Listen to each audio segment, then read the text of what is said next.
we are going to take questions and comments later. Reserve all your questions and comments. We're going to bring in our next speakers. Okay, thank you very much. So our next speaker is Ndah Abu, who is the Commercial Counsel of Nigerian High Commission, Pretoria, South Africa. He focuses on economic diplomatic relations, has over 12 years of experience. He specializes in international trade negotiations, including WTO agreements and trade-related issues.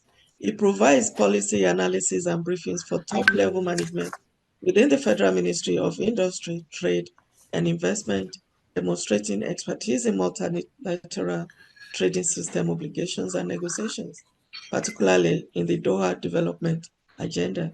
So please join me to welcome Ndah Abu, the Commercial Counsel of Nigeria High Commission, Pretoria, South Africa. Meanwhile, please mute yourself. Do not unmute yourself unless we ask you to. Please, everyone, kindly mute yourself so we can all enjoy his presentation. Thank you so very much. Please go ahead. Thank you, Lady K. The Iron Lady I said before, but I changed it to First Lady of Talking Trade. And of course, thank you to the convener. Let me just start like I used to say usually that when I join Talking Trade webinar, I do it because I want to improve my knowledge in terms of the issues that are out there. And that's why I like joining the webinar session. So thank you for that opportunity. And I'm also grateful as always. Lady K, I had wanted, when I saw the topic, and I'm happy you started the conversation from the point of that we are not, no one is attacking government or the webinar is not attacking government. Initially, I said, oh, the word unfriendly policy, it got me scared.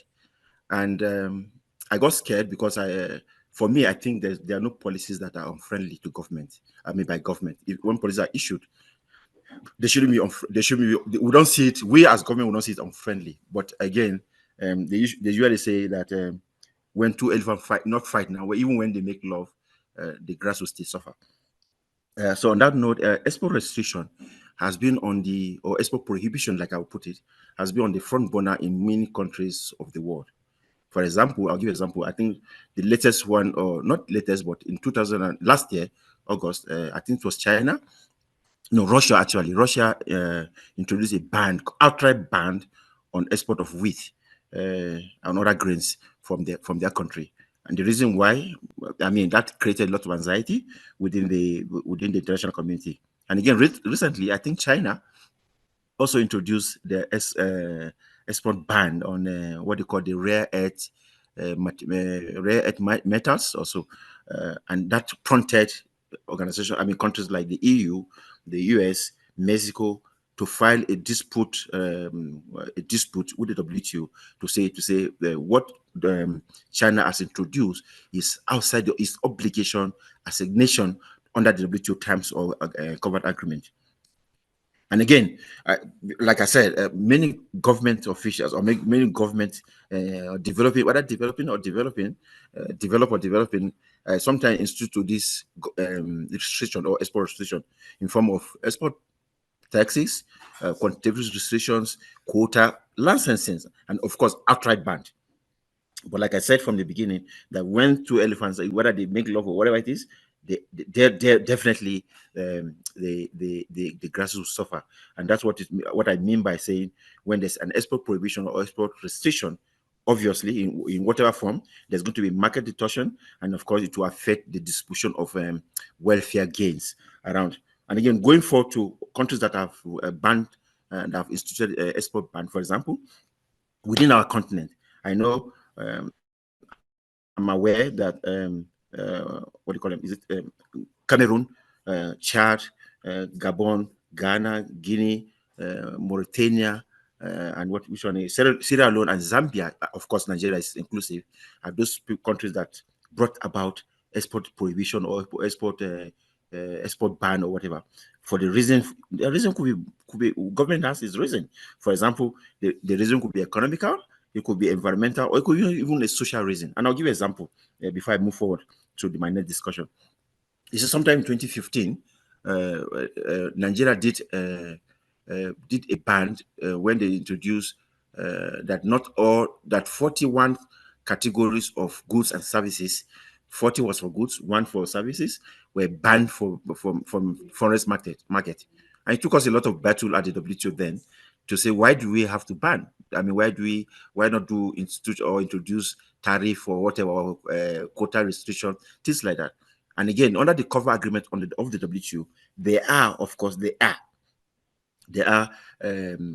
are opportunities for you to defend why you institute an export prohibition under the articles or under the cover agreement. For example, Article 20 that talks about general security.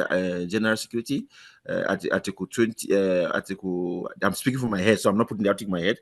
But there's GATT. Okay, GATT is a general agreement on trade and tariffs. Article 11. 2A and 2B, I think, also talk about bans. Article 18.9 talks about what do you call it now? The balance of payment reasoning. So there are a lot of reasons why government institute export ban. And again, I know Fembede was saying something about the recent one that was introduced, food crisis. And I'm sure that was introduced because of food crisis.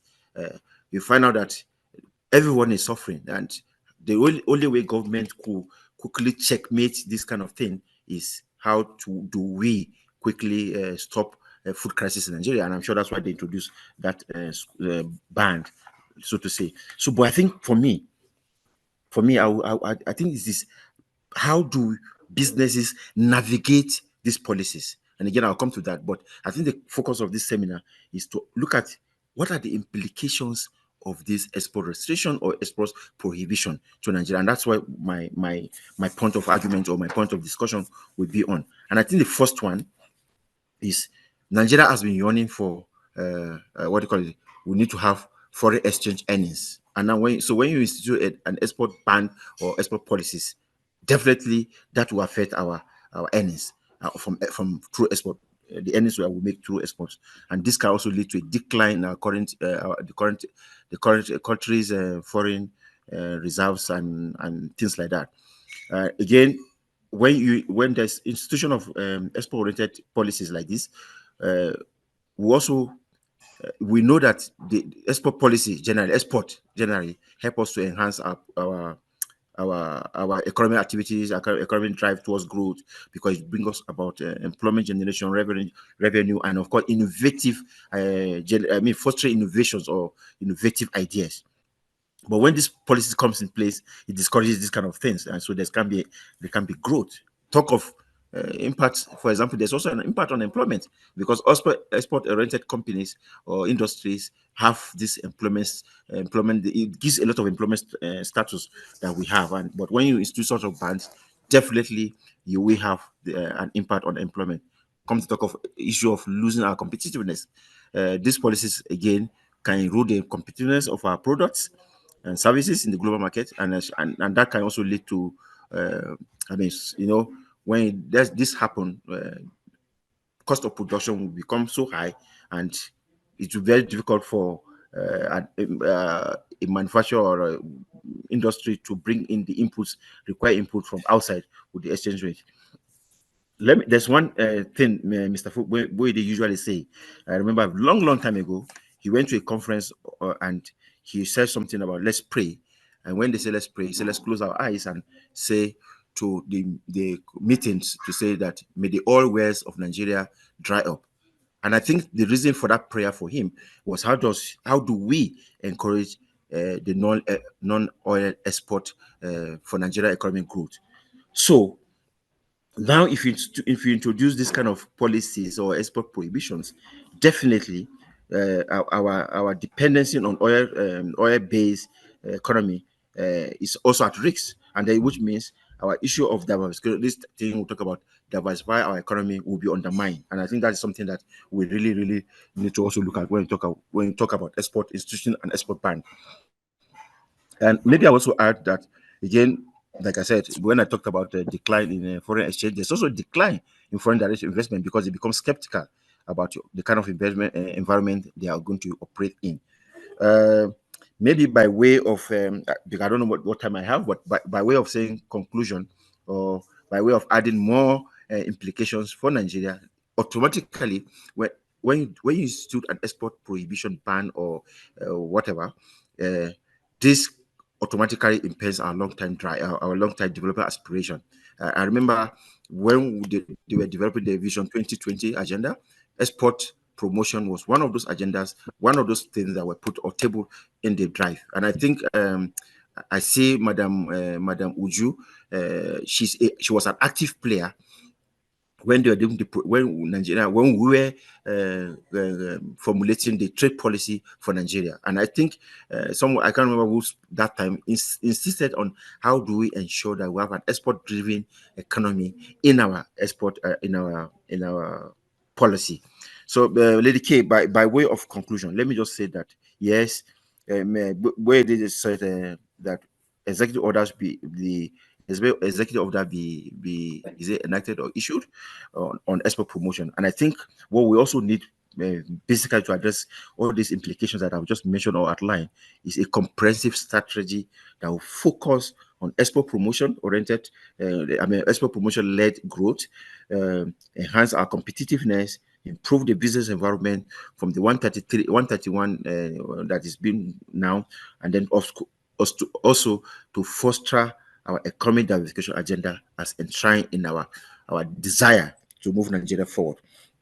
On this note, let me say that yes, government in its wisdom, yes, sometimes comes up with this policy, and they have their reason, and the reason could be, like I said, could be economical, it could be environmental or social reasons, and that I think should be our focus. The question is, how do we, or how do businesses that are export oriented to that, how do they navigate around those policies, or perhaps it's not easy to do, but change your product line and focus on something else to make Nigeria great again. Thank you very much.